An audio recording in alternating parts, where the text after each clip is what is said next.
All right, so today I'm going to be talking about one of the topics that I find most interesting um, as a more obscure contemporary issue.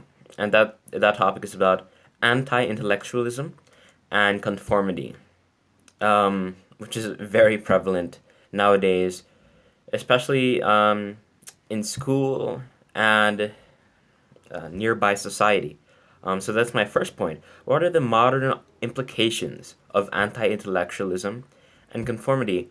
Well, um, first of all, it kind of ruins it for the rest of us who want to be intellectual, not even in an academic sense, but just in a philosophical sense, trying to be more inquisitive and interested and curious about our surroundings, whether that be metaphysical philosophy, value theory, epistemology. It doesn't matter really, but there will always just be some people who will call us nerds. Um, um, so So how about in school? So like I said, people will call you a nerd, um, and that's so dismissive. Aren't you interested in my personality? Just labeling me a nerd doesn't do any good for anyone. And so my second point would be like the destruction of intellect. Why you know why should we be you know engaged in trying to fight anti-intellectualism and conformity. Well, I'll start with conformity.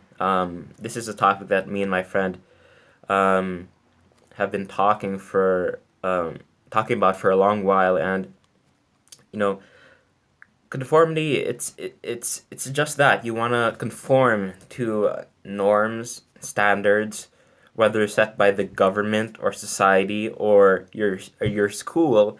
Like you just want to be popular or famous, or maybe the opposite. You want to be fit into the woodwork. You don't want to stick out. You don't want to be. You don't want to go against the grain.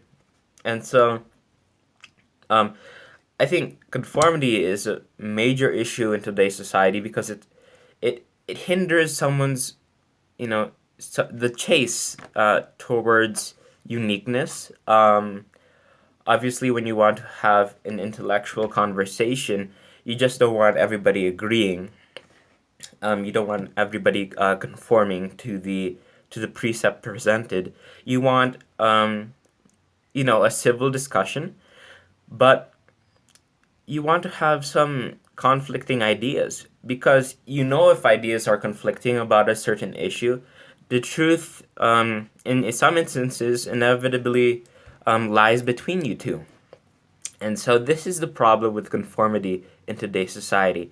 It it everything's black or white. It's not. It's just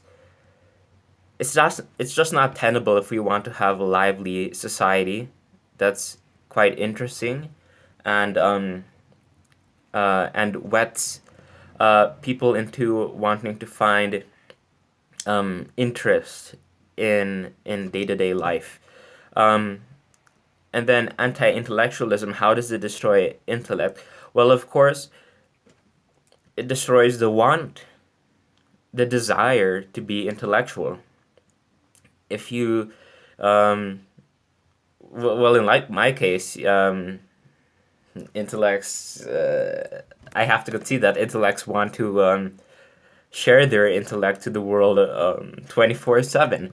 Obviously, some people don't want that. Some people just want small talk, and it's quite frustrating. But obviously, small talk has played in a sociological sense. Small talk leads to friendships quite fast. It's a catalyst for easy discussion, but many intellectuals don't want easy discussion. They want to have discussions that are quite interesting to them, about the universe, about death, about mostly metaphysics.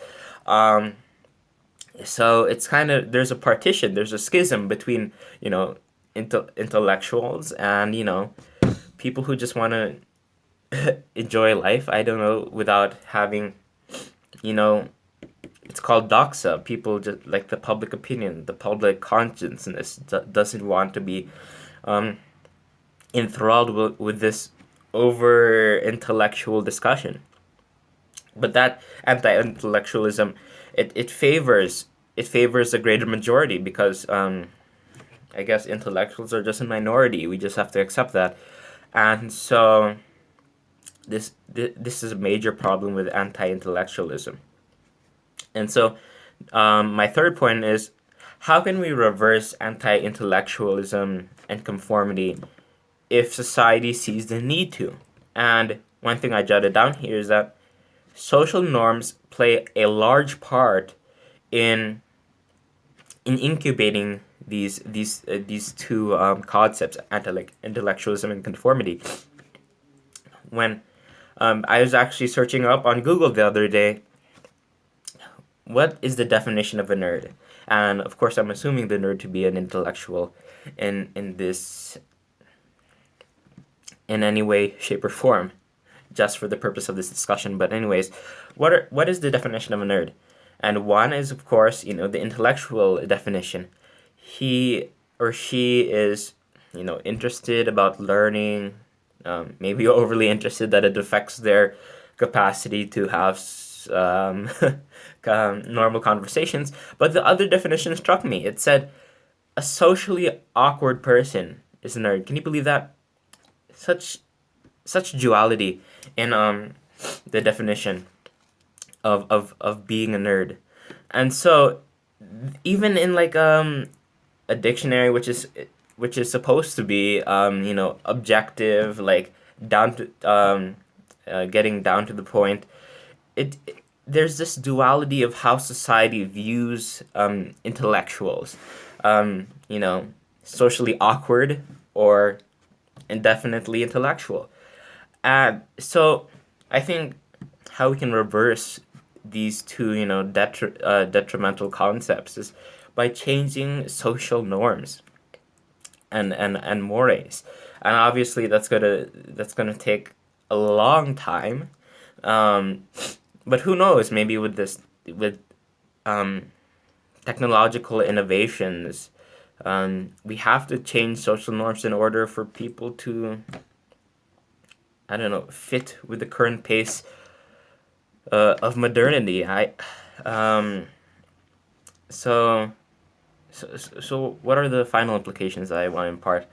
Um, I guess if you, I'd say 80% or 90%, if you're watching this, you are an intellectual. But, you know, we have to be understanding on both sides. We have to say, okay, maybe I should, you know, of course, never limit your personality, but what I'm saying is that see the worth of, you know, social exchanges at a normal pace.